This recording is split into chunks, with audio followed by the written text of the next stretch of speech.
내가 거지냐? 50만 원을 용돈이라고 내밀어?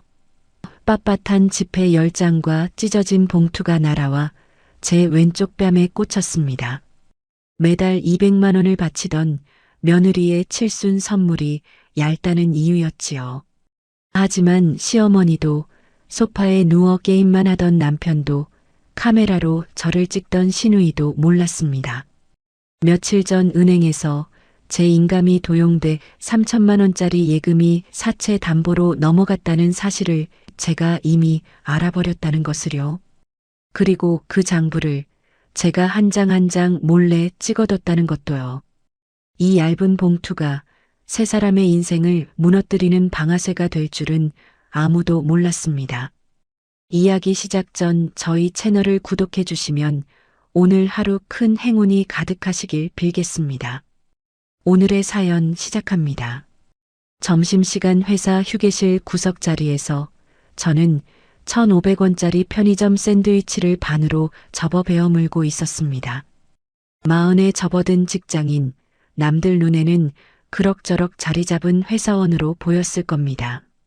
하지만 손에 든 핸드폰 화면에는 제 이름 석자가 또렷이 찍힌 신용카드 명세서가 떠 있었고 이번 달 결제 예정 금액은 200만 원이었지요. 동료들이 우르르 식당으로 점심을 먹으러 나간 사이 저는 굳이나마 이 샌드위치를 씹었습니다. 한 끼에 8,000원, 9,000원 하는 식당 밥값이 아까웠던 겁니다. 정작 제 카드로는 백화점 VIP 라운지에서 시어머니가 긁어대는 커피값과 고급 화장품 결제 문자가 쉴 새 없이 울려댔는데 말입니다. 라라스베르 립스틱 외 3건, 47만 8천 원 승인. 문자를 읽으며 저는 마른 빵을 삼켰습니다. 목이 콱 막혔지만 물도 안 사고 정수기 물을 종이컵에 받아 마셨지요. 시어머니가 마시는 커피 한 잔이 제 점심값의 10배였습니다. 7년 전이 떠올랐습니다. 남편 김영철이 찜닭 배달 전문점을 차린다며 제 앞에 서류를 내밀던 그 저녁 말입니다. 여보, 도장만 찍어. 복잡한 건 내가 다 알아서 할게. 나도 사장 소리 한번 들어보자. 애들한테 아빠가 허리 펴고 사는 모습은 보여줘야 할 거 아니야. 그때 저는 정리해고로 나온 옆부서 선배 얼굴을 떠올리며 우리 가족만은 흔들리지 않게 하겠다는 마음으로 퇴직금 정산 서류에 도장을 찍었습니다. 남편의 손을 잡고 우리 이제 함께 일으켜보자고 다짐까지 했지요. 그 다짐이 이렇게 돌아올 줄은 몰랐습니다. 샌드위치 봉지를 구겨 쓰레기통에 넣으려는데 또 문자가 왔습니다. 이번엔 시누이였습니다. 가족카드 승인, 명품관 핸드백 148만 원. 몇 해 전 시댁 편의를 위해 제가 넘겨준 가족카드였습니다. 명절에 장보기 편하시라고 병원 다니실 때 택시라도 편히 타시라고 드린 카드였지요. 그 카드가 지금은 시누이의 명품 가방을 사는데 쓰이고 있었습니다. 저는 명세서를 다시 들여다보며 서늘한 사실 하나를 새삼 깨달았습니다. 이 카드는 이름만 제 것일 뿐 통제권은 이미 오래전에 제 손을 떠나 있었다는 것을요. 그날 퇴근길 저는 지친 다리를 끌고 시댁에 들렀습니다. 반찬통이라도 몇 개 채워드릴 요량이었지요. 그런데 현관문을 여는 순간 거실에서 호들갑스러운 웃음소리가 쏟아져 나왔습니다. 엄마, 이것 좀 봐. 색깔 죽이지? 요즘 이거 못 구해서 난리래. 나 이거 진짜 잘 샀지? 시누이가 소파 한가운데 앉아 방금 배송 온 신상 가방의 포장을 뜯고 있었습니다. 낮에 제 카드로 148만 원 결제된 바로 그 가방이었지요. 시어머니는 그 옆에서 가방을 요리조리 만져보며 딸의 등을 툭툭 두드렸습니다. 아이고, 우리 딸 눈은 알아줘야 해. 이런 건 젊을 때 들어야지. 남들 다 드는 거 우리 딸만 못 들면 그게 더 서럽다. 저는 인사도 제대로 받지 못한 채 부엌으로 들어갔습니다. 배는 알아서 채우는 게 이 집 며느리의 몫이었으니까요. 냉장고에서 사과 2알을 꺼내 씻고 쟁반에 곱게 깎아 거실 테이블에 내려놓았습니다. 그런데 시어머니가 사과는 거들떠보지도 않고 제 발끝을 턱으로 가리켰습니다. 너 그 구두 아직도 신고 다니냐? 며느리 꼴이 그게 뭐니? 앞코가 까진 3만 원짜리 구두였습니다. 5년째 신고 있었지요. 아직 신을 만해요, 어머니. 신을 만하긴 뭐가 신을 만해. 며느리가 그렇게 궁상맞게 하고 다니니까 우리 영철이 사업에 재수가 붙겠니? 옆동 최씨네 며느리는지 시어미 명품관 데려가서 봄 코트에 구두까지 쫙 빼주더라. 넌 도대체 시댁에 하는 게 뭐냐? 저는 입술을 안으로 말아 물었습니다. 최씨네 며느리가 시어머니 옷을 사드릴 때 저는 이 집 생활비로 매달 200만 원씩을 대고 있었습니다. 그 200만 원이 어디로 흘러가는지 시어머니는 알면서도 모르는 척했지요. 카드 명세서를 들이밀며 따지고 싶은 말이 목구멍까지 차올랐지만 저는 그저 사과 한 조각을 포크에 찍어 시어머니 앞으로 밀어놓았습니다. 그때 소파에 벌러덩 누워 핸드폰 게임만 하던 남편이 발끝으로 제 앞에 빈 접시를 툭 밀었습니다. 나경아, 어머니 기분 좀 맞춰드려. 별것도 아닌 말에 얼굴 굳히지 말고. 집안 분위기 왜 이렇게 만들어? 저는 남편의 얼굴을 잠깐 쳐다봤습니다. 사업한다는 사람이 저녁 7시에 집에서 게임이나 하고 있었지요. 가게는 알바가 돌리고 사장이라는 사람은 어머니 집 소파에 누워 며느리 흉이나 거들고 있었습니다. 당신 밥은 먹었어? 제가 조용히 묻자 남편은 화면에서 눈도 떼지 않고 답했습니다. 어머니가 갈비 해주셨지. 당신은 회사에서 알아서 먹었을 거 아니야. 그걸 왜 나한테 물어? 편의점 샌드위치 하나로 때운 걸 이 사람은 몰랐고 알려고도 하지 않았습니다. 그날 밤 저는 안방 책상에 앉아 남편의 찜닭 가게 장부를 펼쳤습니다. 세금 신고 자료를 정리해야 한다며 남편이 던져두고 간 것이었지요. 매인 매출을 한 줄 한 줄 짚어 내려가는데 어느 페이지에서 손이 멈췄습니다. 식자재 납품업체도 임대료 계좌도 아닌 정체불명의 개인 계좌로 매달 15일마다 정확히 150만 원씩 빠져나가고 있었습니다. 그것도 형광펜으로 그어놓은 걸 보니 남편 스스로도 신경 쓰고 있던 돈이었지요. 박정민이라는 이름 석자만 적힌 계좌. 3달치, 6달치를 넘겨봐도 15일마다 어김없이 150만 원이었습니다. 가슴이 서늘해졌습니다. 저는 뭔가 잘못됐다는 직감에 장부의 해당 페이지들을 핸드폰으로 한 장씩 조용히 촬영해 두었습니다. 셔터 소리가 나지 않게 손바닥으로 화면을 가리면서요. 왜 그랬는지는 저도 모릅니다. 그저 이 종이가 언젠가 사라질지도 모른다는 예감이 들었을 뿐입니다. 그때 화장실에 갔던 남편이 부스스한 얼굴로 안방에 들어왔습니다. 제 손에 든 장부를 보더니 눈빛이 순식간에 굳었지요. 당신 그거 왜 뒤지고 있어? 이 계좌 뭐야? 매달 15일마다 150만 원씩 나가. 납품업체 아니잖아. 나한테 숨기는 거 있어? 남편은 성큼 다가와 제 손에서 장부를 낚아챘습니다. 거래처 사장 임시 계좌야. 세금 문제 때문에 잠깐 돌린 거라고. 당신은 몰라도 돼. 알지도 못하면서 왜 사람을 의심해?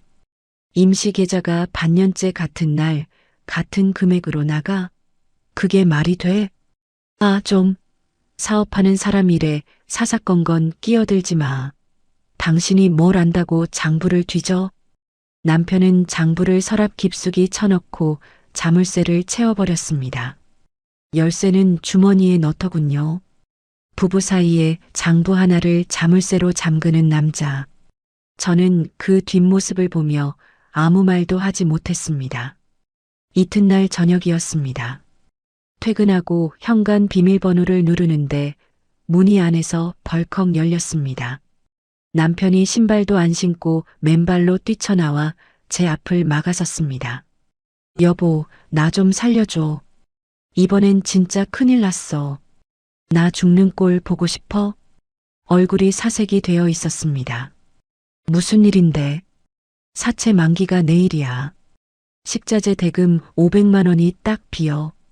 이거 못 막으면 가게 바로 넘어가. 나 신용불량자 된다고. 딱 한 번만, 진짜 딱 한 번만 눈 감고 도와줘.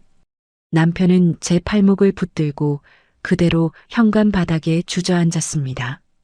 사채라는 말에 어제 본 그 150만 원짜리 계좌가 머릿속을 스쳤지만 남편은 대답할 틈도 주지 않고 늘어졌지요. 당신도 알잖아. 나 이 가게 하나 보고 7년 버텼어. 여기서 무너지면 나 진짜 끝이야. 애들한테 아빠가 망했다는 소리 듣게 할 거야? 바닥에 주저앉아 눈물까지 짜내는 남편을 내려다보며 저는 온몸에 힘이 빠졌습니다. 이 사람의 이 죽는 소리를 저는 7년간 몇 번이나 들었던가요? 그때마다 통장이 하나씩 비어갔습니다. 그런데도 저는 또 흔들렸습니다. 아이들 얼굴이라는 말 앞에서요. 마지막이야. 영철 씨, 이번이 진짜 마지막이야. 나 이제 더는 꺼낼 것도 없어. 저는 결국 안방으로 들어가 주택 청약 통장을 꺼냈습니다. 10년을 부어온 우리 가족 이름으로 된 내 집 마련의 마지막 희망이었지요. 청약 저축을 깨고 500만 원을 남편 계좌로 송금하는 손가락이 덜덜 떨렸습니다. 송금 완료 알림이 뜨자 조금 전까지 오열하던 남편은 언제 그랬냐는 듯 벌떡 일어나 핸드폰을 들여다보며 어디론가 전화를 걸더군요. 형? 됐어. 지금 보냈어. 내일 아침에 바로 처리해. 이번엔 말 나오게 하지 말고. 목소리에서 방금 전의 절박함은 온데간데 없었습니다. 저는 텅 빈 청약 통장을 손에 쥔 채 그 뒷모습을 오래 바라봤습니다. 그렇게 제 마지막 비상금까지 증발했습니다. 지갑을 열어보니 남은 현금은 딱 50만 원. 그게 전부였지요. 벽에 걸린 달력에 시선이 갔습니다. 이틀 뒤 주말 빨간 동그라미가 크게 쳐진 날. 시어머니의 칠순 생신이었습니다. 며느리로서 현금 용돈을 챙겨드려야 하는 날이지요. 저는 서랍에서 은행 봉투 하나를 꺼내 남은 5만 원권 10장을 한 장 한 장 밀어 넣었습니다. 봉투는 얇고 가벼웠습니다. 50만 원. 남편 빚 500만 원을 막고 이 집 생활비 200만 원을 대고 남은 제 전 재산이었습니다. 넉넉하진 않아도 며느리의 마지막 도리는 지켜야 한다고 생각했지요.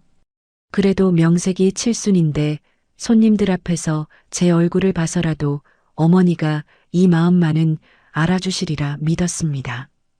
지금 돌아보면 그 믿음이 제 가장 어리석은 미련이었습니다. 얇은 봉투를 핸드백 깊숙이 넣고 저는 지끈거리는 관자놀이를 손끝으로 꾹 눌렀습니다. 창밖은 이미 캄캄했고 이틀 뒤 몰아칠 폭풍이 어렴풋이 예감되었지요. 하지만 그 폭풍이 제 뺨을 후려칠 줄은 그때까지도 저는 미처 몰랐습니다. 시어머니의 칠순을 이틀 앞둔 아침이었습니다. 출근길 지하철에 몸을 싣고 손잡이를 잡은 채 꾸벅꾸벅 졸다가 핸드백 안에서 울리는 진동에 눈을 떴지요. 화면을 켜자 결제 알림이 떠 있었습니다. 청월가든 특실 예약금 50만 원 승인. 1인당 10만 원이 넘는다는 그 유명한 한정식집이었습니다. 특실을 잡으려면 며칠 전부터 대기를 걸어야 한다는 곳이지요. 예약금만 50만 원. 저는 잠이 확 달아나 결제 내역을 다시 들여다봤습니다. 카드 뒷자리가 눈에 익었습니다. 몇 해 전 신우이에게 넘어간 가족 카드였지요. 신우이가 그 카드를 앱카드에 등록해두고 제게 한마디 상의도 없이 시어머니 생신상을 그 비싼 집으로 잡아버린 겁니다. 예약금을 제 카드로요. 저는 다음 정거장에서 급히 내려 승강장 기둥에 붙어 신우이에게 전화를 걸었습니다. 신호가 몇 번 가고서야 나른한 목소리가 들려왔지요. 올게. 아침부터 왜 또? 지영 씨, 방금 청월 가든 예약금 결제된 거, 그거 취소해줘요. 특실은 너무 과해요. 우리 형편에 1인당 10만 원짜리는 안 돼요. 말이 끝나기도 전에 신우이가 코웃음을 쳤습니다. 형편? 올케네 형편이 뭐가 그렇게 불쌍한데? 매달 200씩 척척 내는 사람이 왜 갑자기 없는 척이야. 그 200은 시댁 생활비지 잔치 비용이 아니잖아요. 저 지금 청약도 깼어요. 더는 이렇게 못해요. 아이고, 청약. 오빠 사업 자금 대주고 이제 생색 내는 거야? 엄마 칠순인데 그깟 특실도 못 해드려? 오빠 체면은 누가 세워줘? 동네 갈비집에서 하면 친척들이 우릴 뭘로 보겠어. 올케가 며느리면 그 정도는 알아서 해야지. 나 바빠, 끊어. 지영씨, 잠깐만. 내 카드로 마음대로 긁는 건 아니잖아요. 전화는 이미 끊겨 있었습니다. 저는 승강장 한복판에 서서 먹먹한 화면을 한참 들여다봤습니다. 출근 인파가 어깨를 치고 지나가는데도 발이 떨어지지 않았지요. 제 카드로 결제된 50만 원을 카드 주인인 제가 취소하지도 못하는 상황. 이 집안에서 제 이름은 그저 결제 수단에 붙은 글자에 불과했습니다. 그날 점심시간 저는 밥을 거르고 회사 근처 은행 창구를 찾았습니다. 마이너스 통장 한도라도 늘려둬야 이틀 뒤 잔칫날을 넘길 수 있을 것 같았거든요. 번호표를 뽑고 앉아 순서를 기다렸다가 창구 앞에 섰습니다.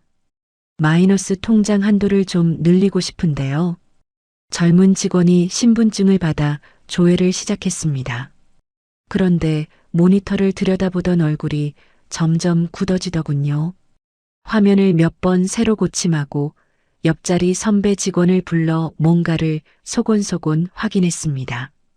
고객님, 저 혹시 최근에 정기예금을 담보로 잡히신 적 있으세요? 제 정기예금이요? 아니요. 전 그런 거 한 적 없어요. 직원은 잠시 망설이더니 모니터를 제 쪽으로 돌려 보여줬습니다. 이 정기예금에요. 지난달 날짜로 대부업체 이름의 질권이 새로 설정돼 있어요. 쉽게 말하면 이 예금이 담보로 묶인 상태입니다. 그래서 한도 증액은 어렵습니다. 화면에는 낯선 대부업체 상호와 함께 질권 설정이라는 붉은 글씨가 찍혀 있었습니다. 제 이름으로 된 3천만 원짜리 정기예금이었지요. 결혼 전부터 한 푼 두 푼 모아 유일하게 손대지 않고 지켜온 돈이었습니다. 제가요? 저는 이런 거 한 적 없어요. 서명도 안 했어요. 제 돈이 왜 묶여 있어요? 말하는 순간 지난달 일이 머릿속을 스치고 지나갔습니다. 남편이 사업 서류에 급하니까 인감증명서랑 도장 좀 줘. 내가 알아서 처리할게며 제 인감증명서와 인감도장을 가져갔던 일 말입니다. 은행 갈 시간이 없으니 대신 떼다 주겠다며 제 손에서 도장을 받아갔던 그 저녁. 손끝이 차갑게 식었습니다. 심장이 발밑으로 쿵 떨어지는 것 같았지요. 남편이 제 인감을 도용해서 제 예금을 사채업자에게 담보로 넘긴 겁니다. 어제 장부에서 본 그 150만 원짜리 계좌, 사채 만기 운운하며 짜낸 500만 원. 조각들이 하나둘 제자리를 찾아가며 서늘한 그림이 완성됐습니다. 고객님, 괜찮으세요? 필요하시면 관련 서류 확인 절차를 안내해 드릴게요. 직원의 목소리에 정신을 차렸습니다. 저는 신분증을 챙기며 겨우 인사를 하고 은행을 나왔습니다. 대낮인데도 눈앞이 캄캄했지요. 인도에 서서 곧장 남편에게 전화를 걸었습니다. 신호가 길게 이어지다가 배달 오토바이 엔진 소리가 거칠게 들리더니 통화가 뚝 끊겼습니다. 다시 걸었지만 이번엔 아예 받지 않더군요. 나중에 통화라는 문자만 자동으로 날아왔습니다. 저는 그 자리에 서서 한참을 숨을 골랐습니다. 목소리라도 들으면 붙잡고 따지려 했는데 이 사람은 도망갈 구멍부터 찾고 있었지요. 퇴근하자마자 저는 시댁으로 향했습니다.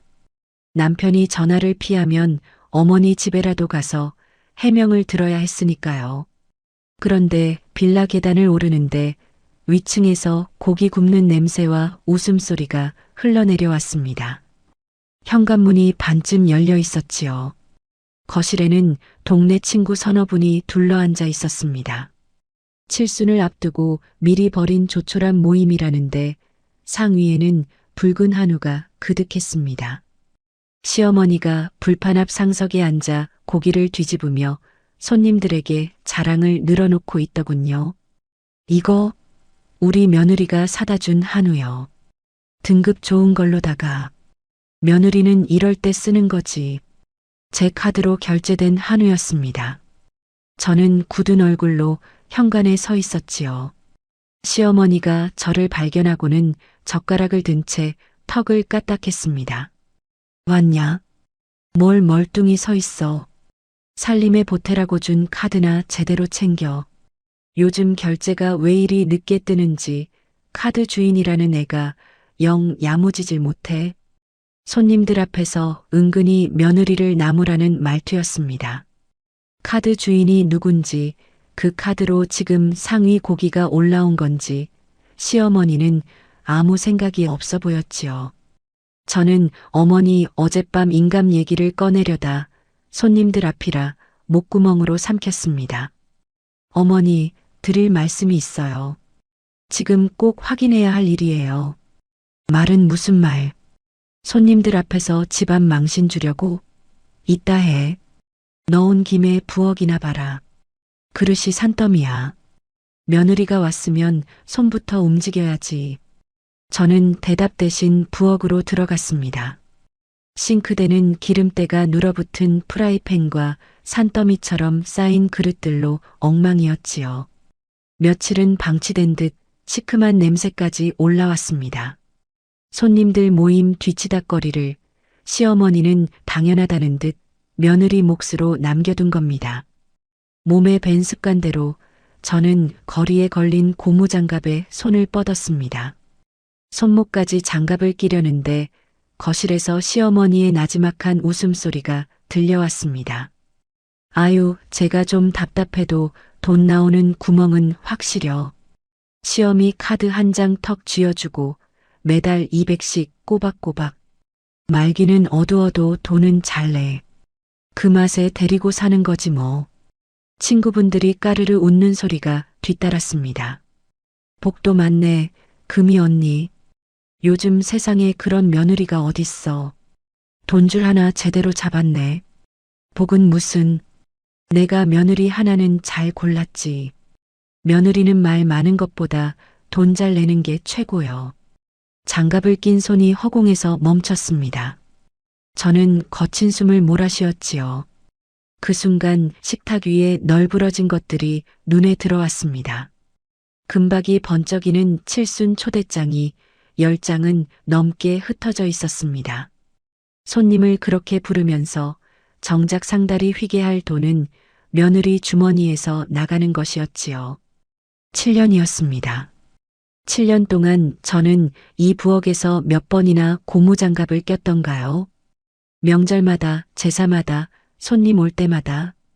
그러면서 단 한 번도 고맙다는 말을 들은 기억이 없었습니다. 대신 답답하네, 돈 나오는 구멍이라는 말만 문틈으로 새어 들어왔지요. 저는 낀 장갑을 천천히 벗었습니다. 그리고 수도꼭지를 신경질적으로 잠갔습니다. 물소리가 뚝 끊기자 부엌이 이상하리만치 조용해졌지요. 허리에 두른 앞치마 끈을 풀어 바닥에 툭 떨어뜨렸습니다. 7년간 이 집에서 내 자리를 표시하던 그 앞치마를요. 나경아, 물 왜 잠갔어? 설거지 안 해? 손님들 그릇을 며느리가 안 치우면 누가 치우니? 거실에서 시어머니가 소리쳤습니다. 저는 대답하지 않았습니다. 핸드백을 어깨에 고쳐 메고 그 안에 든 얇은 봉투의 모서리를 손끝으로 만졌지요. 50만 원. 이 집에 바칠 마지막 돈이었습니다. 거실을 가로질러 현관으로 향하는 제 등 뒤로 시어머니의 목소리가 날아왔습니다. 제가 왜 저래? 야, 이나경. 어른이 말을 하면 대답을 해야지. 며느리가 벌써부터 기어오르네. 저는 뒤돌아보지 않고 신발을 꿰었습니다. 문을 열고 나서는데 등 뒤에서 손님 한 분이 며느리가 많이 지쳤나 보네. 얼굴이 안 좋네라고 어색하게 웃는 소리가 들렸지요. 시어머니는 냅둬. 원래 좀 뚱한 애야. 돈 쓰는 날 아니면 늘 저래라고 받았습니다. 현관문을 닫고 어두운 계단을 내려왔습니다. 골목길은 서늘했고 고기 냄새는 아래층까지 따라 내려왔지요. 저는 걸음을 옮기며 생각했습니다. 이틀 뒤 칠순 잔치상. 그 상이 이 지독한 관계의 마지막 자리가 되리라는 예감이 그날 밤 골목 끝에서 또렷하게 굳어졌습니다. 핸드백 속 봉투는 여전히 얇고 가벼웠습니다. 하지만 그 안에 든 5만 원권 10장이 제 인생을 뒤집는 방아쇠가 될 줄은 그때까지도 짐작하지 못했지요. 칠순 잔칫날 아침, 저는 거울 앞에서 제일 단정한 남색 원피스를 입었습니다. 뺨을 맞으러 가는 날인 줄도 모르고 그날따라 매무새를 몇 번이나 고쳐 만졌지요. 청을 가든 특실은 화려한 병풍으로 사방을 두르고 있었습니다. 시어머니의 친척과 가까운 손님까지 10댓 명이 상 주위로 빙 둘러 앉았고 저는 그 자리 구석에 서서 물잔을 나르고 빈 접시를 치웠습니다. 며느리의 자리는 언제나 상 밖이었으니까요. 상석에 앉은 시어머니는 한복을 곱게 차려입고 잔뜩 상기된 얼굴이었습니다. 친척들이 덕담을 건네자 시어머니는 기다렸다는 듯 지갑에서 신용카드 한 장을 꺼내 흔들어 보였지요. 제 이름이 또렷이 박힌 카드였습니다. 이거 봐, 이거. 우리 며느리가 턱 쥐어준 카드요. 매달 200만 원씩 7년을 하루도 안 빠지고 꼬박꼬박 넣어줘. 요즘 세상에 시험이 이렇게 받드는 며느리 봤어? 아이고, 금이 언니 팔자 제대로 폈네. 며느리 하나 잘 들였어. 팔자는 무슨. 내가 사람 보는 눈이 있지. 며느리는 말보다 돈으로 효도해야 하는 거요. 친척들이 부러운 눈으로 저를 힐끔거렸습니다. 저는 물주전자를 든 채 어색하게 고개만 숙였지요.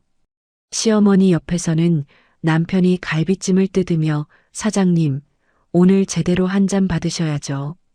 소리를 들었고 시누이는 제 카드로 산 명품 가방을 굳이 의자 등받이에 걸쳐두고 지나가는 친척마다 이거 신상이에요. 요즘 구하기도 힘든 거예요. 하며 자랑했습니다. 세 사람이 나란히 앉아 모두 제 주머니에서 나온 것들로 어깨에 힘을 주고 있었지요. 식사가 얼추 끝나고 큼직한 3단 케이크에 촛불을 꽂았습니다. 손님들이 생신 축하합니다. 오래오래 사세요. 노래를 부르고 시어머니가 후하고 촛불을 껐습니다. 박수가 쏟아졌지요. 그러자 상 분위기가 자연스럽게 다음 순서로 넘어갔습니다. 손님들이 하나둘 준비해온 축의금 봉투를 상 위로 올리기 시작한 겁니다. 언니, 이거 얼마 안 되지만 넣었어. 맛있는 거 사 먹어. 아이고, 뭘 이런 걸 다. 그래도 성의는 봐야지. 두툼한 봉투들이 상 가운데 쌓였습니다. 시어머니는 봉투를 받을 때마다 손끝으로 두께를 슬쩍 가늠하며 흡족한 미소를 지었지요. 저는 핸드백을 열었습니다. 안에서 얇은 흰색 봉투를 꺼냈지요. 남편 빚 500만 원을 막고 이 집 생활비를 대고 남은 제 전 재산 50만 원이 든 봉투였습니다. 얇았지만 제게는 마지막 한 장까지 긁어 모은 돈이었습니다. 마음은 이미 이 집을 떠나 있었습니다. 그래도 명색이 칠순이니 손님들 앞에서 어머니 체면만은 세워드리자는 생각이 남아 있었지요. 마지막 도리라고 여겼습니다. 저는 봉투를 두 손으로 쥐고 상석으로 다가갔습니다. 친척들의 시선이 제게로 모였지요. 어머니, 칠순 진심으로 축하드려요. 오래오래 건강하세요. 저는 허리를 굽혀 봉투를 시어머니 무릎 앞에 조심스럽게 내려놓았습니다. 시어머니는 한박 웃음을 지으며 봉투를 낚아채듯 집어들었지요. 그런데 손끝에 닿는 두께를 확인한 순간 얼굴에서 웃음이 싹 거쳤습니다. 봉투를 흔들어 보고 다시 손끝으로 눌러보더니 눈꼬리가 치켜 올라갔습니다. 시어머니는 노골적으로 불쾌한 콧숨을 내쉬며 봉투 입구를 거칠게 찢었습니다. 5만원권 10장이 손바닥 위로 쏟아졌지요. 얼굴이 벌겋게 달아오르기 시작했습니다. 이게 뭐야? 50만원이에요, 어머니. 50만원? 시어머니의 목소리가 특실 천장을 때렸습니다. 웃음소리로 가득했던 방이 순식간에 얼어붙었지요. 야, 이나경. 너 지금 나 놀리니? 이 사람들 다 보는 앞에서 내 칠순상에 겨우 50만원을 던져. 어머니, 제 사정이 지금. 사정? 내 사정이 뭔데? 매달 200씩 내던 애가 어미 칠순에 50? 내 깐년이 나를 뭘로 보는 거야? 내가 거지야? 응? 내가 내 손 벌리는 거지로 보여? 친척들 앞에서 저는 며느리가 아니라 죄인이 되어 있었습니다. 저는 뺨이 화끈거리는 걸 느끼며 겨우 입을 열었지요. 어머니, 청약께서 영철 시각의 빚 500만 원 막았어요. 지금 제 통장에 남은 게 이게 전부예요. 말이 채 끝나기도 전이었습니다.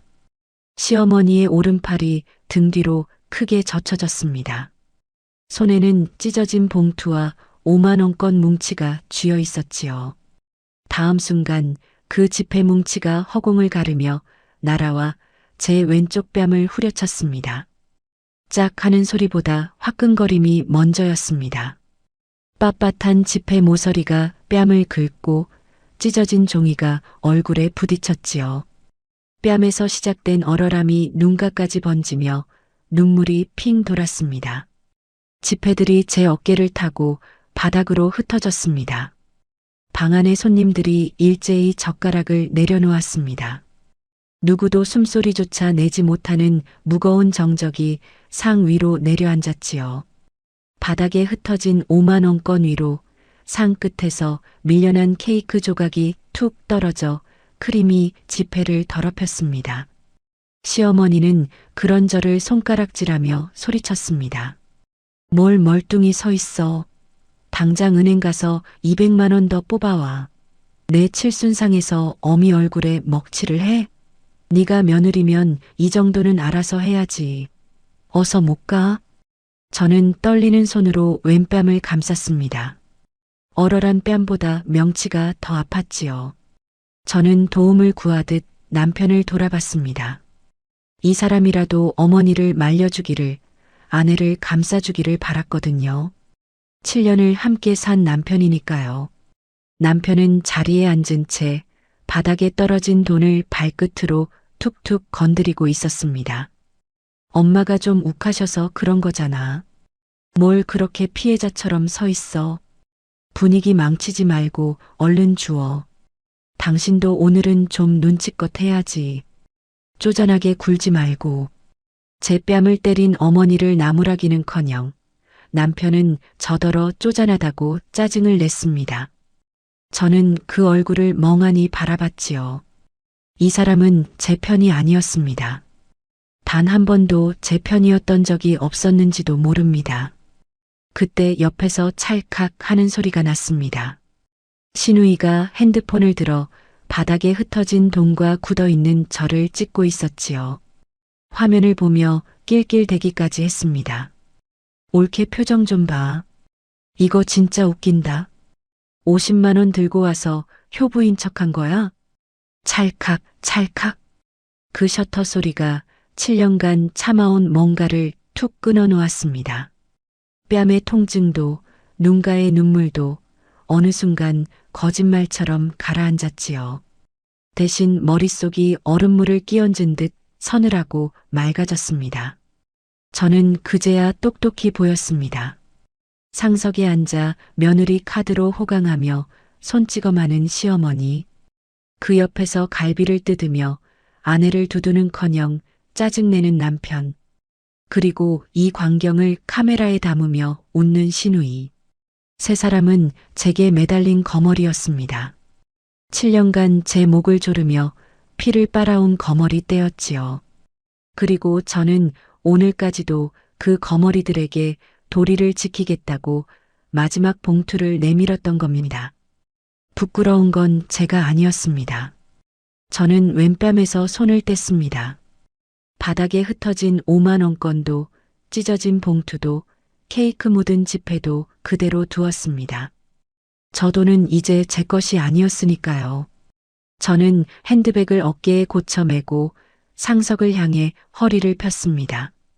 어머니, 목소리가 떨리지 않아 저 스스로도 놀랐습니다. 오래 사세요. 그 돈으로 오래오래. 오늘 어머니가 넘은 선, 저 안 잊어요. 시어머니가 무슨 말이냐는 듯 눈을 부라렸습니다. 뭐, 인연이 지금 뭐라는 거야? 며느리가 어른한테 눈을 똑바로 떠. 저는 대답하지 않고 돌아섰습니다. 방을 나가려는데 남편이 벌떡 일어나 제 팔을 붙들었지요. 야, 어디가? 어머니한테 사과 안 해? 이나경, 지금 사람들 앞에서 뭐 하는 짓이야? 나, 이게 진짜 미쳤나? 사람들 앞에서 창피하게 굴지 말고 다시 앉아. 당신 때문에 우리 집 꼴 우습게 됐잖아. 저는 팔을 붙든 남편의 손을 잇는 힘껏 뿌리쳤습니다. 7년간 한 번도 뿌리쳐 본 적 없던 손이었지요. 남편이 휘청하는 사이 저는 특실 미닫이 문을 드르륵 열고 밖으로 나섰습니다. 등 뒤에서 시어머니의 악쓰는 소리, 남편의 고함, 시누이의 웃음소리가 뒤엉켜 쏟아졌지만 문이 닫히자 거짓말처럼 멀어졌습니다. 저는 한정식 집 긴 복도를 또각또각 걸어 나왔지요. 한 걸음 한 걸음마다 어깨를 짓누르던 7년이 뒤로 떨어져 나가는 것 같았습니다. 주차장에 세워둔 차에 올라 운전석 문을 닫자 비로소 왼뺨이 다시 화끈거렸습니다. 룸미러를 당겨보니 뺨이 벌겋게 부어올라 있더군요. 종이에 긁힌 가느다란 상처도 보였습니다. 저는 부어오른 뺨을 손끝으로 눌러보며 참 이상하게도 눈물이 나지 않았습니다. 7년을 울면서 참아왔는데 정작 뺨을 맞은 그날은 눈물 한 방울 나오지 않더군요. 대신 오래 잠들어 있던 무언가가 명치 깊은 곳에서 서늘하게 깨어나고 있었습니다. 저는 핸드폰을 꺼내 손에 쥐었습니다. 그리고 카드사 앱 아이콘을 물끄러미 내려다봤지요. 이제부터 제가 할 일은 정해져 있었습니다. 부어오른 왼뺨을 룸미러로 다시 확인하며 저는 운전석에 앉아 거친 숨을 몰아쉬었습니다. 헝클어진 머리카락을 귀 뒤로 넘기고 손끝으로 뺨을 한 번 더 눌러봤지요. 얼얼함이 손끝을 타고 명치까지 내려왔습니다. 하지만 이상하게 머릿속은 얼음장처럼 차분했습니다. 저는 핸드폰을 열어 카드사 앱을 실행했습니다. 지문을 찍자 카드 목록이 주르륵 떴지요. 시어머니 지갑에 있는 가족카드, 시댁 생활비 결제용 신용카드 석 장, 모두 제 이름으로 발급된 것들이었습니다. 오늘까지는 남의 손에 쥐어있던 카드들이었지요. 저는 첫 번째 카드를 눌렀습니다. 분실 신고 및 이용 정지, 확인. 두 번째 카드, 정지, 확인. 세 번째, 정지. 손가락이 조금도 떨리지 않았습니다. 7년간 매달 200만 원을 삼키던 카드들이 손끝 3번의 죽은 종이 조각이 되었지요. 거기서 멈추지 않았습니다. 저는 통신사 앱으로 넘어갔습니다. 남편과 시어머니, 시누이의 핸드폰 요금이 7년간 제 통장에서 자동으로 빠져나가고 있었지요. 명절 선물이랍시고 제가 개통해준 효도폰까지 포함해서요. 결제 수단 변경, 제 계좌를 지우고 각자 알아서 내라는 뜻으로 자동 납부를 전부 해지했습니다. 마지막으로 남편의 찜닭가게 식자재 대금과 공과금이 빠져나가던 자동결제 계좌를 손봤습니다. 그 계좌에는 아직 잔고가 조금 남아 있었지요. 저는 그 돈을 제 다른 통장으로 옮기고 계좌를 잠고 0원짜리 휴면 계좌로 바꿔버렸습니다.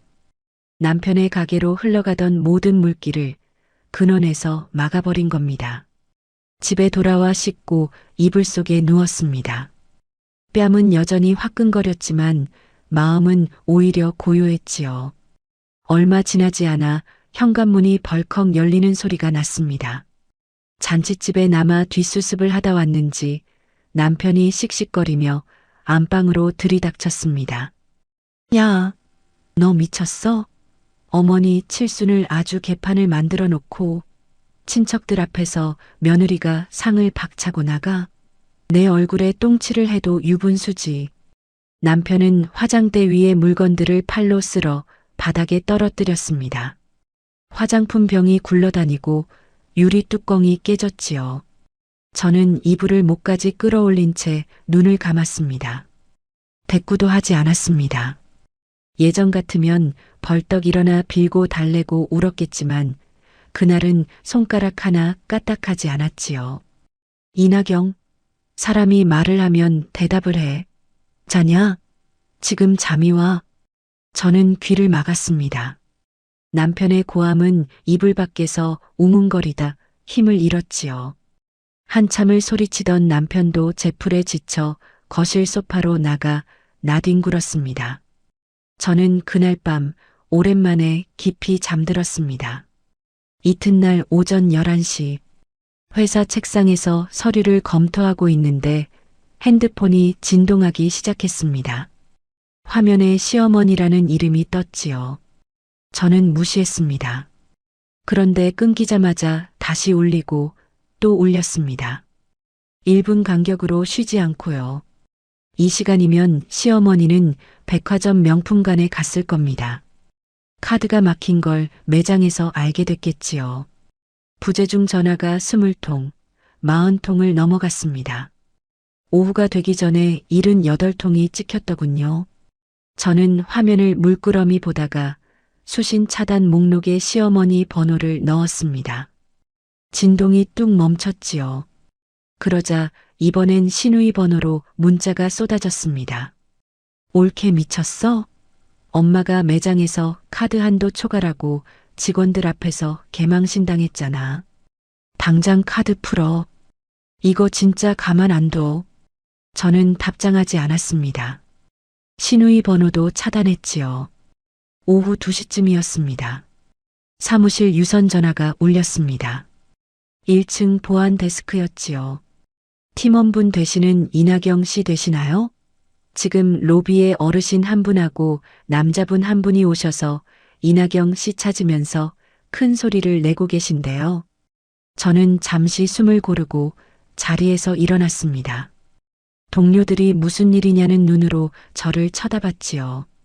저는 아무렇지 않은 척 엘리베이터를 타고 1층으로 내려갔습니다. 로비 한복판에서 시어머니가 붉은 얼굴로 삿대질을 하고 있었습니다. 옆에는 남편이 안절부절 못하고 서 있었지요. 이나경, 너 2년 나와. 당장 카드 풀어. 내가 명품관에서 사람들 다 보는 데서 얼마나 개망신을 당했는지 알아? 어디서 며느리년이 시어미한테 이런 짓을. 로비를 지나던 직원들이 걸음을 멈추고 흘끔거렸습니다. 저는 그 앞으로 천천히 걸어갔지요. 예전 같으면 얼굴이 새빨개져 어머니 팔을 붙들고 밖으로 끌고 나갔을 겁니다. 하지만 그날 저는 팔짱을 낀 채 두 사람 앞에 섰습니다. 카드는 안 풀립니다, 어머니. 제 명의고 제가 정지시켰어요.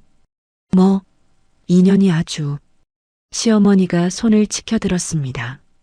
어제처럼 제 뺨을 노렸겠지요. 저는 반발 물러서며 또렷하게 말했습니다. 한 번 더 손대시면 어제 잔치상 일까지 전부 경찰에 신고합니다. 여기 CCTV 다 있어요. 시어머니의 손이 허공에서 멈칫했습니다. 그 사이 남편이 제 팔목을 억지로 잡아 끌었지요. 야, 직원들 다 보잖아. 창피하게 이게 뭐야? 일단 나가서 얘기하자. 응? 나가자고. 어허, 좀 나오라니까. 남편이 제 팔목을 비틀며 회전문 쪽으로 끌었습니다.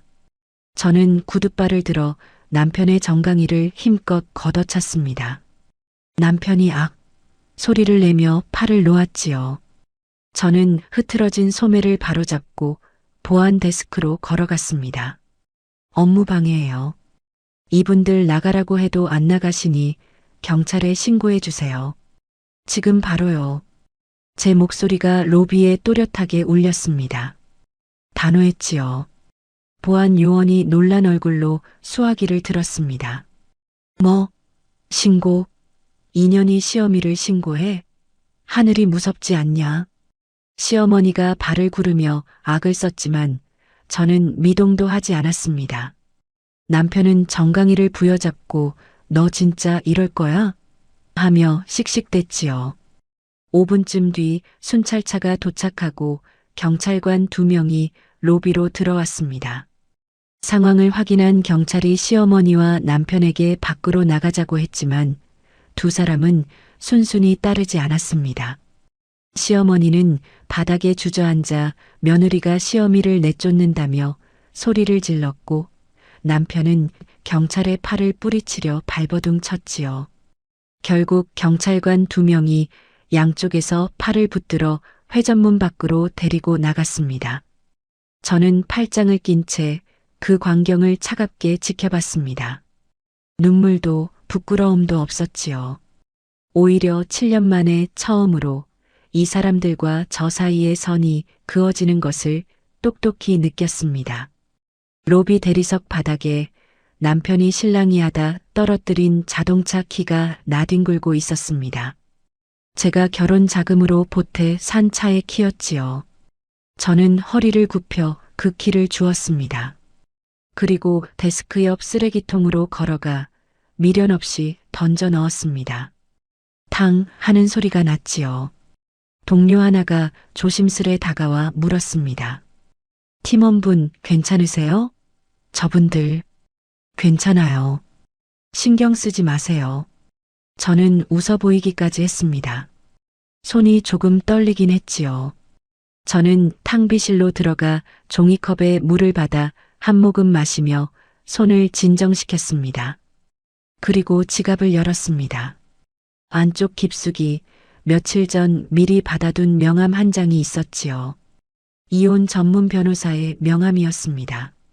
칠순 잔치 이틀 전 은행에서 인감 도용 사실을 알게 된 그날 저녁 저는 이미 인터넷을 뒤져 변호사를 알아보고 명함을 받아뒀던 겁니다.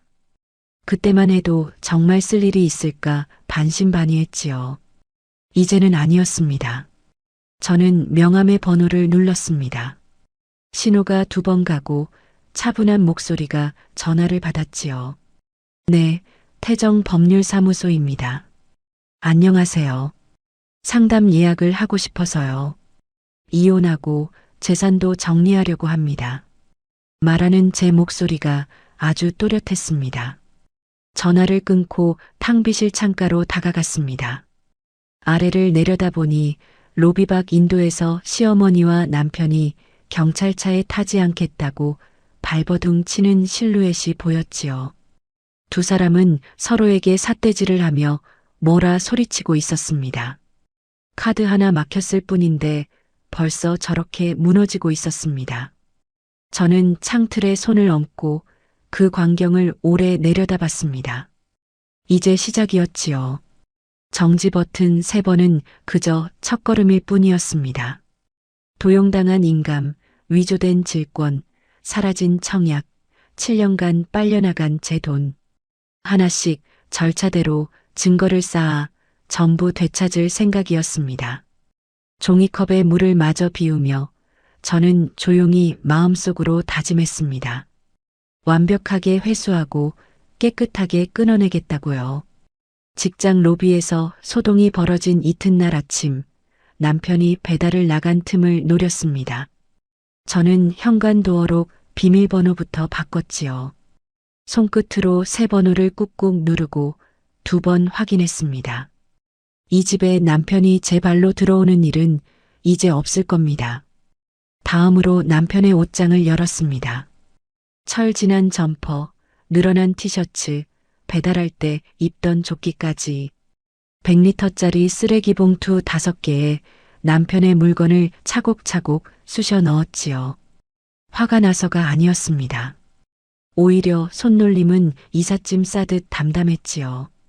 봉투 5개를 복도에 내다 놓고 경비실에 들러 남편 차량의 단지 출입을 막아달라고 부탁했습니다. 그러고는 반차를 냈습니다. 오전에 잡아둔 변호사 상담이 있었거든요. 법률사무소는 조용하고 깔끔했습니다. 40대 후반쯤 되어 보이는 여성 변호사가 저를 맞았지요. 저는 준비해온 서류 봉투를 테이블 위에 올렸습니다. 은행 질권 설정 확인서, 카드 명세서 7년치 출력본, 그리고 칠순 이틀 전 남편의 가게 장부를 몰래 찍어둔 사진들을 인화한 것까지요. 변호사는 사진을 한 장씩 넘겨보며 계좌 내역과 대조했습니다. 매달 15일마다 정체불명의 개인 계좌로 빠져나간 150만 원. 형광펜으로 그어진 그 줄들 말입니다. 이 돈의 정체를 이제 아시겠어요? 변호사가 안경 너머로 저를 봤습니다. 이건 식자재 대금이 아니에요. 개인 사채업자한테 나간 이자예요. 남편분이 가게 적자를 메우려고 여기저기서 사채를 끌어 쓴 거고 매달 이자로 150만 원씩 나가고 있던 거죠. 그런데 문제는 원금이에요. 변호사가 질권 설정 서류를 짚었습니다. 지난달 남편분이 사모님 명의 정기예금 3천만 원에 이 대부업체 이름으로 질권을 설정했어요. 쉽게 말해 사모님 예금을 사채 담보로 잡힌 거예요. 그런데 여기 서명하고 인감 찍은 거 사모님이 하신 게 아니죠? 네. 저는 서명한 적도 도장 찍은 적도 없어요. 지난달에 사업 서류에 필요하다고 인감증명서랑 도장을 가져갔어요. 변호사가 고개를 끄덕였습니다. 그럼 이건 사문서 위조예요. 사모님 동의 없이 도용한 인감으로 만든 서류니까요.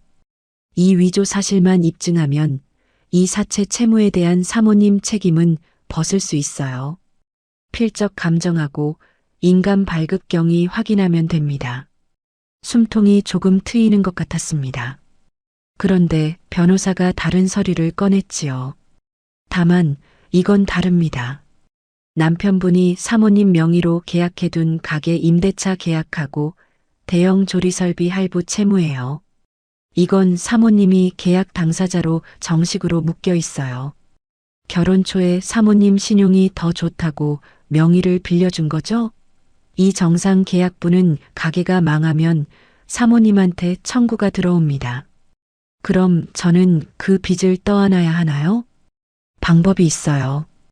위조된 사채 채무는 형사고소로 차단하고 정상 계약분 채무는 남편분 재산에 재산가압류를 걸어서 방어하는 겁니다.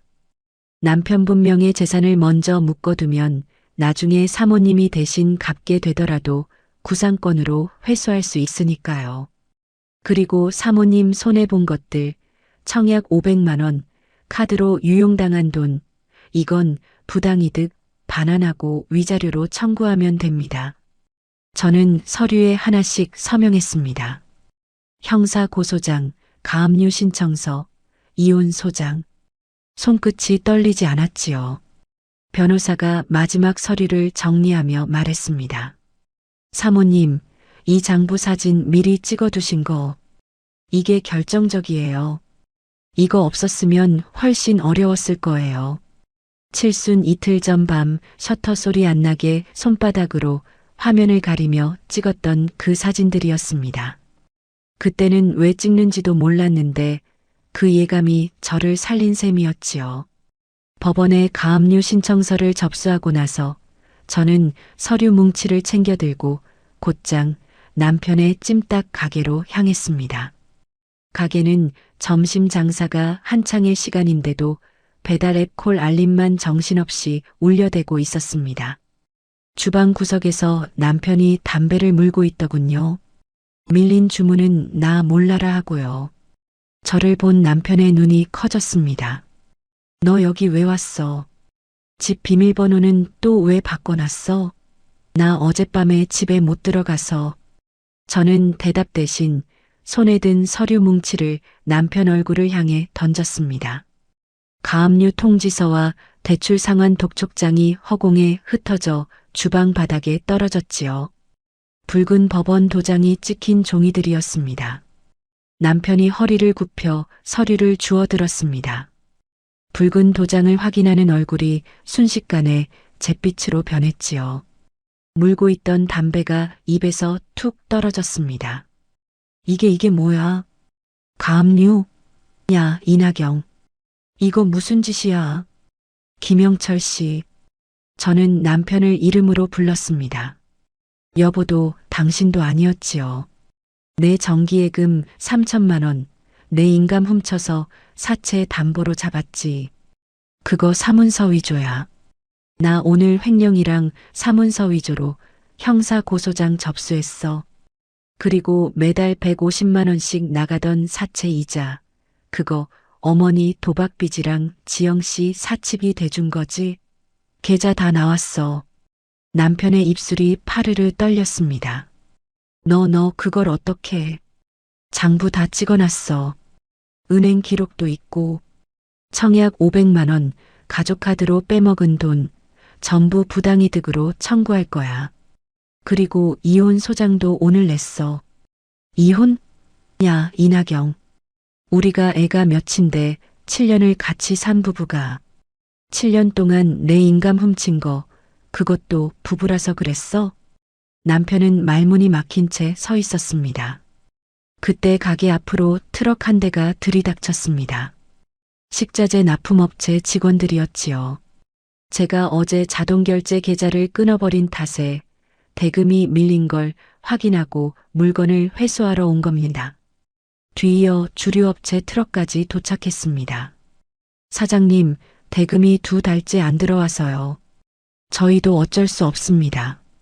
직원들이 다짜고짜 냉장고 문을 열고 재료를 빼내기 시작했습니다. 업소용 냉장고, 튀김기, 조리대까지 하나둘 트럭에 실렸지요. 남편은 그 사이에서 잠깐만요. 이번 주 안에 넣을게요. 형님. 하며 매달렸지만 아무도 손을 멈추지 않았습니다. 가게가 텅 비어가는 걸 지켜보던 남편은 다리가 풀렸는지 셔터문 앞에 털썩 주저앉았습니다. 자금줄이 완전히 끊긴 현실이 그제야 실감 났겠지요. 저는 돌아서서 차로 향했습니다. 운전석에 앉아 시동을 거는데 남편이 뛰어와 창문을 두드렸습니다.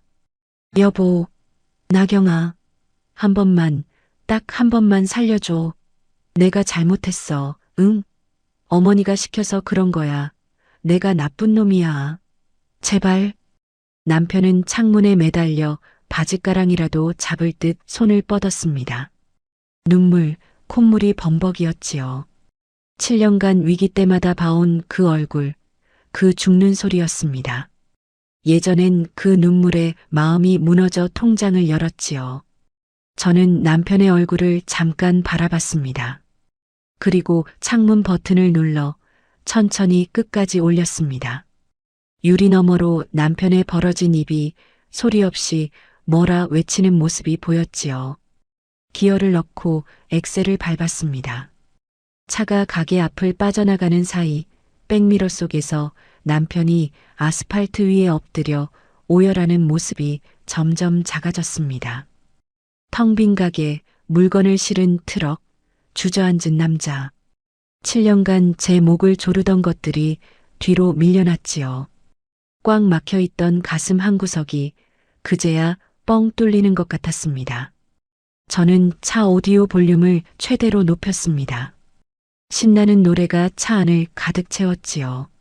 집으로 돌아오는 내내 가슴이 이상하리만치 후련했습니다. 7년 만이었습니다. 그 길이 무섭지 않았던 것이요. 몇 주가 흘렀습니다. 제가 카드를 끊고 모든 자동 결제를 막은 뒤 시댁 쪽 소식은 건너 제 귀에 들어왔지요. 저는 굳이 캐묻지 않았습니다. 알아서 무너지는 소리가 멀리서도 또렷하게 들렸으니까요. 시어머니가 사는 빌라 현관에는 붉은 글씨의 종이들이 나붙었다고 했습니다. 단전단수 예고장, 밀린 월세 독촉장. 7년간 제 카드로 관리비며 공과금이며 월세 보조까지 다 나가던 집이었지요. 그 물길이 하루아침에 끊기자 시어머니는 밀린 돈을 감당하지 못했습니다. 집주인에게 나가라는 통보를 받았다더군요. 시어머니는 짐을 바리바리 싸들고 딸네 집으로 향했습니다. 평소 제 카드로 산 명품을 딸에게 안기며 우리 딸밖에 없다고 끔찍이 아꼈으니 당연히 딸이 받아줄 거라 믿었겠지요. 신우이가 사는 아파트로 캐리어를 끌고 들이닥쳤습니다. 하지만 신우이는 이미 셈이 끝나 있었습니다.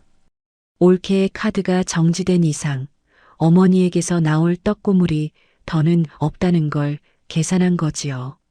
초인종을 누르고 문 앞에 선 노모를 보고도 신우이는 반기기는커녕 캐리어부터 밀어냈다고 합니다. 엄마, 여기가 무슨 여관이야? 갑자기 짐 싸들고 오면 어떡해? 지영아, 갈 데가 없어서 그래. 딱 며칠만. 며칠? 엄마, 나도 애 키우고 사는 사람이야. 엄마 모실 형편 안 돼. 복도에서 실랑이가 벌어졌습니다. 시어머니가 내가 널 어떻게 키웠는데 낳아준 은혜도 모르냐며 고래고래 소리를 질렀지만 신우이는 돈 없는 노인네 냄새난다며 코를 막았다지요. 결국 신우이는 어머니를 집안에 들이기는 하되 베란다, 옆 창고처럼 쓰던 골방으로 몰아넣었습니다. 짐도 거기다 던져 넣었고요. 명품관 VIP 라운지에서 스테이크를 썰던 시어머니가 딸네 집 골방 구석에서 찬물에 식은 밥을 말아먹는 신세가 됐다고 했습니다.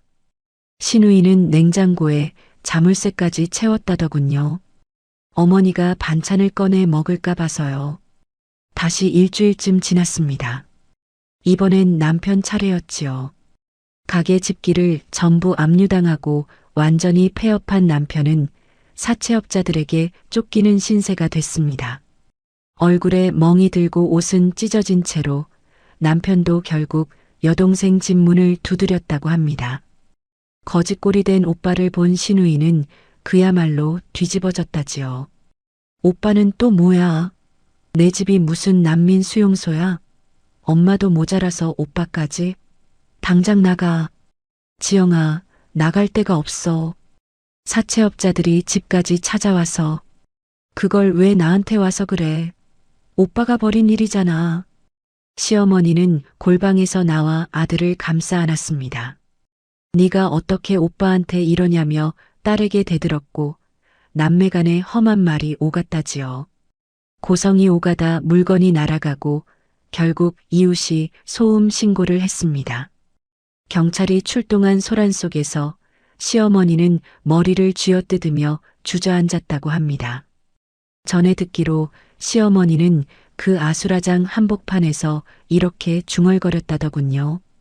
내가 그 봉투만 안 찢었어도 며느리 뺨을 때린 그날의 일을 골방에 몰린 뒤에야 피눈물 나게 후회한 겁니다. 도피 중인 남편은 새 번호로 밤마다 문자를 보내왔습니다. 사채는 다 어머니와 여동생 때문이었다며 저와 다시 시작하자고요. 저는 답장하지 않았습니다. 저는 그들이 서로 물어뜯는 자중질환을 멀리서 지켜봤습니다. 굳이 개입할 필요도 없었지요. 대신 제가 할 일은 따로 있었습니다. 변호사와 상의해 시어머니와 시누이가 제 카드로 부정 사용한 금액에 대한 부당이득, 반환 청구 소송을 준비했지요.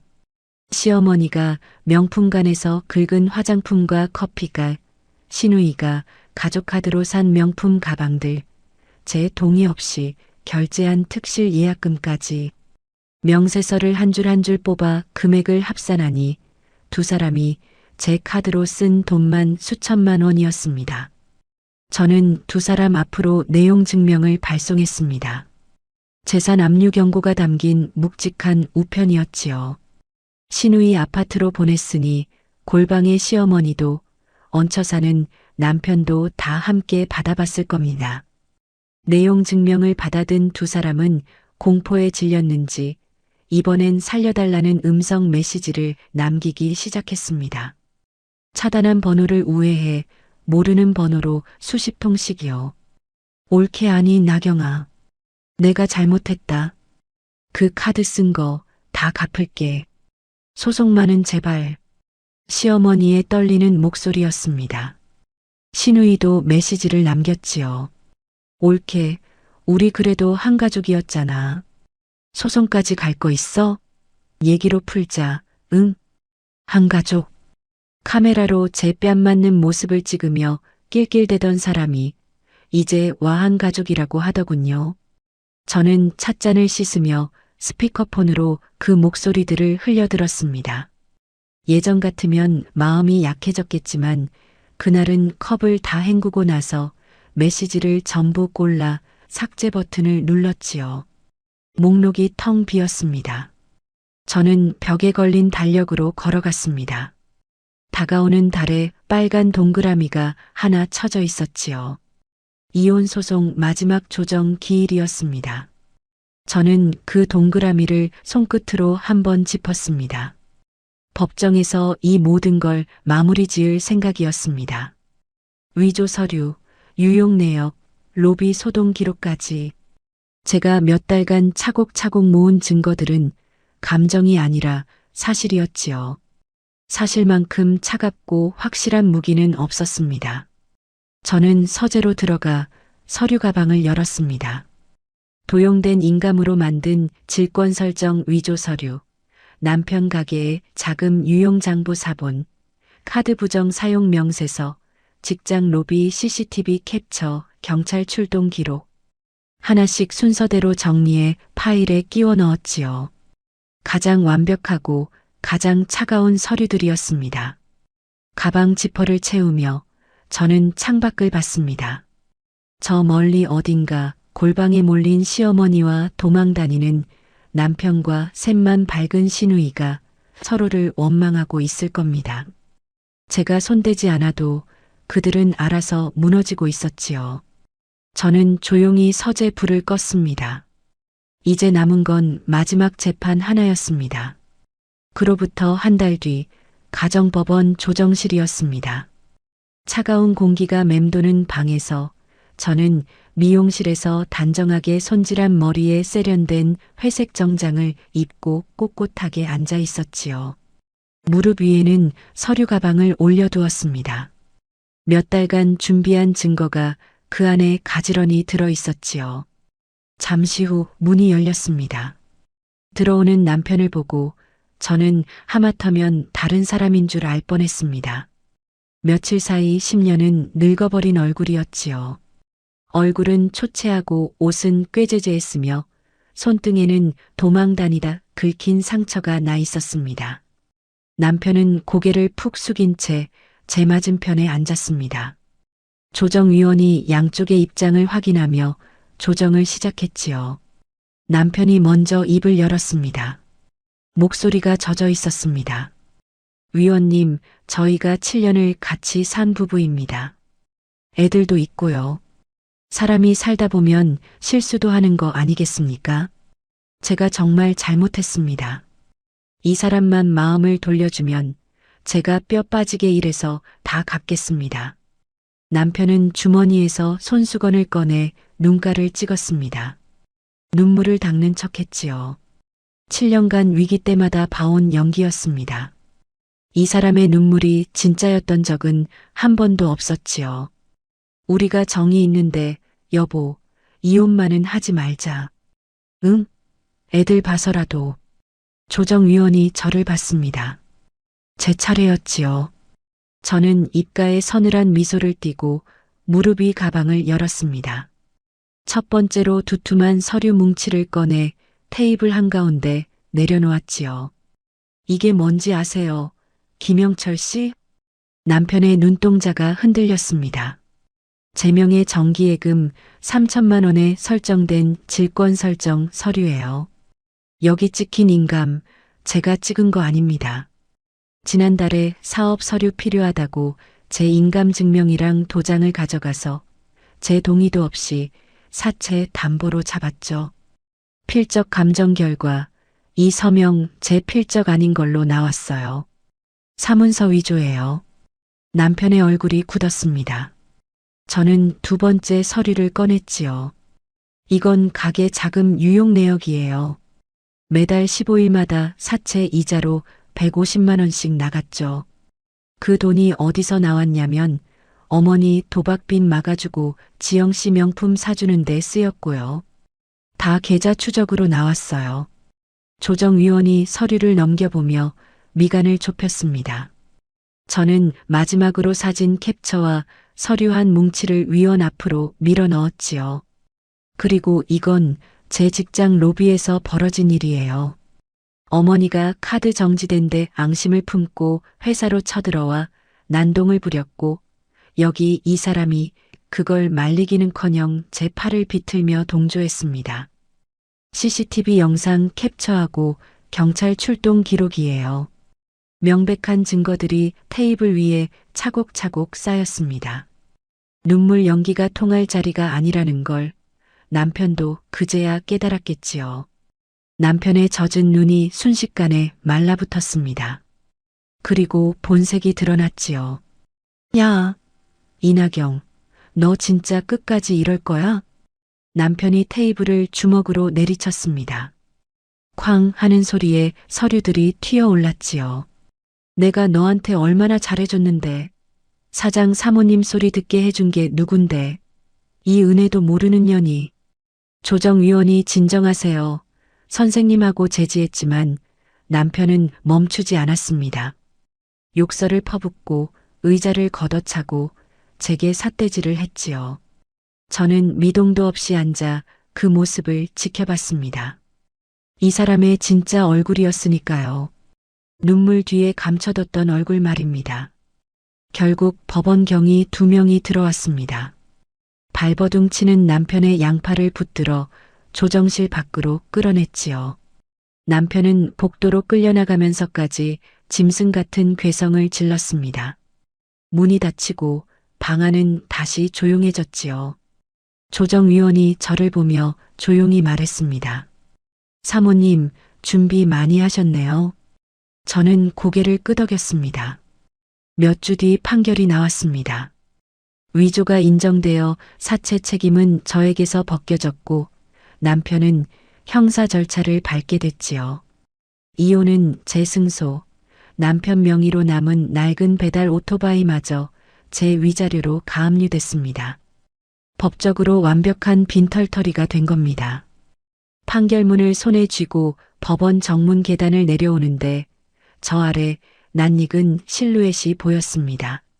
며칠 사이 노숙자나 다름없는 몰골이 된 시어머니였지요. 헝클어진 머리에 계절 지난 낡은 외투를 걸치고 있었습니다. 저를 발견한 시어머니가 계단 아래에서 무릎으로 기어 올라오기 시작했습니다. 나경아, 아이고 우리 며느리. 시어머니가 제 바짓가랑이를 부여잡았습니다. 눈물 콧물을 쏟으며 시멘트 계단에 이마를 찧었지요. 내가 잘못했다. 내가 미쳤었어. 제발 한 번만 예전처럼 착한 며느리로 돌아와줘. 응? 나갈 데가 없어. 영희녀는 나를 골방에 쳐넣고 밥도 안 줘. 나경아, 너밖에 없어. 예전처럼만 해주면. 예전처럼 매달 200만 원을 바치고 부엌에서 설거지하고 뺨을 맞고도 참던 그 며느리로 돌아오라는 뜻이었지요. 저는 발밑에 매달린 시어머니를 내려다봤습니다. 미움도 통쾌함도 없었습니다. 그저 담담했지요. 저는 천천히 핸드백 지퍼를 열었습니다. 안쪽 깊숙한 곳에 몇 달간 보관해 온 물건 하나가 있었지요. 구겨지고 찢어진 흰색 봉투였습니다. 칠순 잔칫날 제 뺨을 후려쳤던 바로 그 봉투. 그리고 그 안에는 5만 원권 10장이 그대로 들어 있었습니다. 그날 바닥에 흩어졌던 걸 제가 나오면서 조용히 주워 담아뒀던 겁니다. 이날을 위해서요. 저는 봉투를 꺼내 안의 지폐를 손에 쥐었습니다. 그리고 눈물범벅이 된 시어머니의 얼굴 위로 그 지폐 10장과 찢어진 봉투를 천천히 흩뿌렸습니다. 5만 원권이 나풀나풀 법원 앞 아스팔트 바닥으로 떨어졌지요.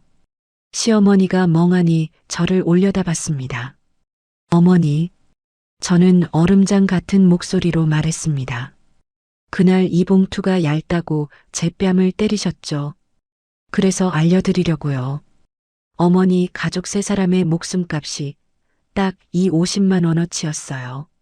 제가 매달 갖다 바친 200만 원도 7년도 어머니한테는 이 얇은 봉투만도 못했으니까요. 시어머니의 입이 벌어졌습니다.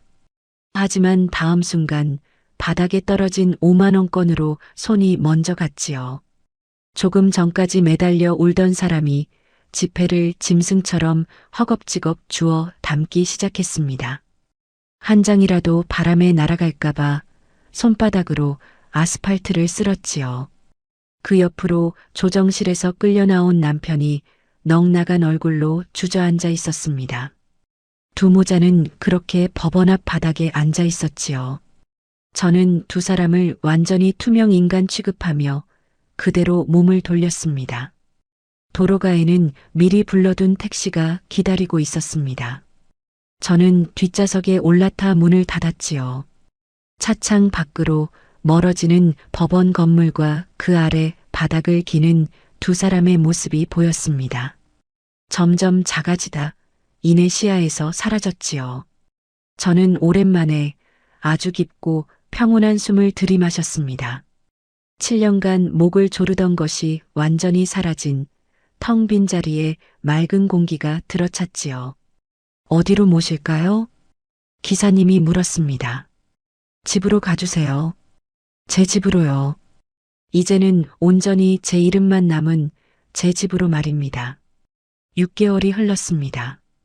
시댁의 착취와 시달림에서 벗어나 오롯이 일에만 매달린 결과 저는 회사에서 큰 프로젝트 하나를 극적으로 성사시켰지요.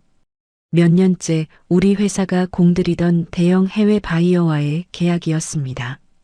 밤을 새워가며 협상 자료를 다듬고 서툰 영어로 화상회의를 수십 번 이끈 끝에 도장을 받아냈지요. 발표가 나던 날 대표님이 전 직원 앞에서 제 이름을 불렀습니다. 이번 계약 이나경 씨 아니었으면 못 땄습니다. 우리 회사 최연소 팀장 이나경 팀장입니다. 박수가 쏟아졌습니다. 저는 담담하게 인사를 했지요. 예전 같으면 이런 자리에서도 시댁 카드 결제 문자가 울려 손이 떨렸을 겁니다. 이제는 제 핸드폰이 조용했습니다. 오롯이 이 순간에만 집중할 수 있었지요. 그날 저녁 부서원들이 승진 축하 회식을 마련했습니다. 그런데 안내받은 곳이 하필 낯익은 곳이었지요. 정원, 그 고급 한정식 집이었습니다. 그것도 특실룸이었지요. 7개월 전 시어머니 칠순 상에서 제 뺨을 맞았던 바로 그 방이었습니다. 문을 열고 들어서는데 잠깐 발이 멈칫하더군요. 병풍도 상 배치도 그날과 똑같았습니다. 하지만 이번엔 제가 구석에서 물잔을 나르는 며느리가 아니었지요. 후배들이 저를 상석 중앙으로 안내했습니다. 팀장님, 여기 앉으세요. 오늘 주인공이시잖아요. 저는 상석에 앉았습니다. 그날 시어머니가 앉아 며느리 카드를 흔들어 자랑하던 바로 그 자리예요. 후배들이 최고급 와인을 따라줬고 저는 잔을 부딪혔습니다. 창밖으로 그날과 같은 저녁 풍경이 보였지만 그 안에 저는 완전히 다른 사람이었지요. 팀장님, 이거 저희가 준비한 꽃다발이에요. 그리고 대표님이 따로 챙겨주신 거요. 후배들이 커다란 축하 꽃다발과 대표님이 하사한 두툼한 금일봉 봉투를 건넸습니다.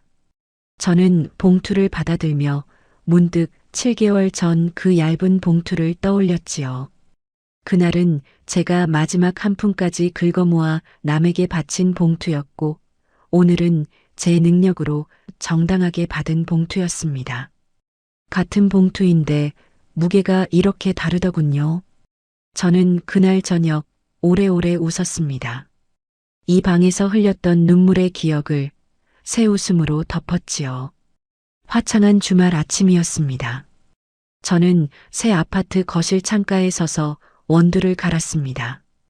오롯이 제 이름과 제 자금으로만 계약한 햇살 잘 드는 고층 아파트였지요. 통유리창 밖으로 한강이 시원하게 내려다 보였습니다. 클래식 음악을 틀고 갓 내린 커피 향을 맡으며 저는 소파에 앉았지요. 문득 오래된 그림자 하나가 떠올랐습니다.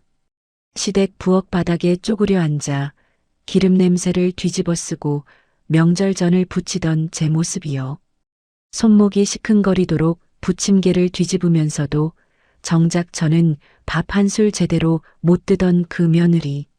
저는 커피잔을 들어 올리며 그 불쌍했던 그림자에게 조용히 작별을 고했습니다. 이제 너는 그 부엌에 없다고요. 며칠 전 시댁과 접점이 있던 옛 이웃에게서 건너 소식을 들었습니다. 남편은 빚독촉을 피해 야반도주를 거듭하다 지방 공사판을 떠돌며 몸이 크게 상했다더군요. 사장 소리 듣던 사람이 막노동판에서 폐인처럼 지낸다고요. 시어머니는 부당이득 반환 소송의 압박을 견디다 못한 시누이에게서 완전히 버림받고 쫓겨나 재개발 구역의 허름한 단칸방으로 흘러들어 병든 몸을 겨우 이끌고 산다는 소문이었습니다. 예전에 저라면 그 소식에 마음이 복잡했을 겁니다. 통쾌하다가도 그래도 한때 가족이었는데 하는 죄책감이 스쳤겠지요. 그런데 이상하게도 저는 아무런 동요가 없었습니다. 원망도 고소함도 동정도 아니었지요. 그저 오래전 남남이 된 사람들의 먼 이야기처럼 무심히 흘려들었습니다. 그들이 스스로 판 인과응보의 구덩이에 저는 단 1%의 죄책감도 느끼지 않았지요. 마음속에서 그 세 사람의 존재를 깨끗이 씻어냈습니다. 저는 핸드폰을 열어 연락처 목록을 내려갔습니다. 전 남편, 전 시댁 어머니, 지영 같은 이름들이 아직 남아 있었지요. 차단만 해두고 지우지는 않았던 번호들이었습니다. 저는 그것들을 하나씩 선택해 영구 삭제 버튼을 눌렀지요. 차단을 풀 필요도 없었습니다. 그냥 제 세상에서 지워버리면 그만이었으니까요. 외출 준비를 하려고 드레스룸 전신 거울 앞에 섰습니다. 거울 속에는 화장기 하나 없이 만성 피로와 모멸감에 찌들어 있던 며느리의 칙칙한 얼굴이 더는 없었지요. 대신 화사한 코랄빛 립스틱을 바르고 눈에 생기가 도는 40대 여자가 저를 마주 보고 있었습니다. 능력과 자신감으로 무장한 온전한 제 얼굴이었지요. 내일 아침 저는 중요한 해외 출장을 떠납니다. 몇 달 전 제가 성사시킨 그 계약의 후속 미팅이지요. 저는 출장길에 입으려고 맞춘 실크 블라우스와 네이비색 정장을 꺼내 옷깃을 반듯하게 매만졌습니다. 어깨선이 딱 맞게 떨어지더군요. 누구의 눈치도 볼 필요 없이 오롯이 저를 위해 고른 옷이었습니다. 7년 전 저는 우리 가족의 더 나은 미래를 믿으며 남편의 서류에 도장을 찍었습니다. 그 미래는 오지 않았지요. 대신 저는 제 뺨을 후려친 봉투 하나를 계기로 제가 지켜야 할 사람이 남편도 시어머니도 아닌 바로 저 자신이었다는 걸 깨달았습니다. 돌아보면 그 얇은 봉투가 제게 준 건 뺨의 통증이 아니라 각성이었지요. 만약 그날 시어머니가 봉투를 얌전히 받아 넣었다면 저는 지금도 그 부엌에서 고무장갑을 끼고 있었을지 모릅니다. 그러니 어떤 의미로는 그 손찌검이 저를 살린 셈이지요. 저는 거울 속 저를 향해 가만히 웃어 보였습니다. 그리고 정장 재킷을 걸치고 현관으로 향했습니다. 또각, 또각. 경쾌한 구두 발소리가 복도에 울렸습니다. 3만 원짜리 앞코 까진 구두가 아니라 제가 제 돈으로 산 반듯한 새 구두였지요. 저는 누구에게도 짓눌리거나 착취당하지 않는 눈부시게 찬란한 제 삶을 향해 현관문을 활짝 열었습니다.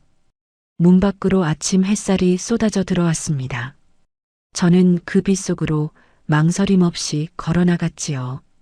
이것이 7년을 지갑으로 살다 마침내 제 이름을 되찾은 한 여자의 이야기입니다. 지금 이 순간 어딘가에서 누군가를 위해 자신을 갉아먹고 있을 당신께도 말씀드리고 싶습니다. 당신이 가장 먼저 지켜야 할 사람은 바로 당신 자신이라고요. 여기까지가 이나경 씨의 이야기였습니다. 매달 200만 원을 바치고도 뺨을 맞아야 했던 며느리가 얇은 봉투 하나를 계기로 자기 인생을 되찾기까지의 긴 여정이었지요. 참는 것이 미덕이라 배웠던 세월을 지나 그녀는 마침내 자신을 위해 문을 열고 걸어 나갔습니다.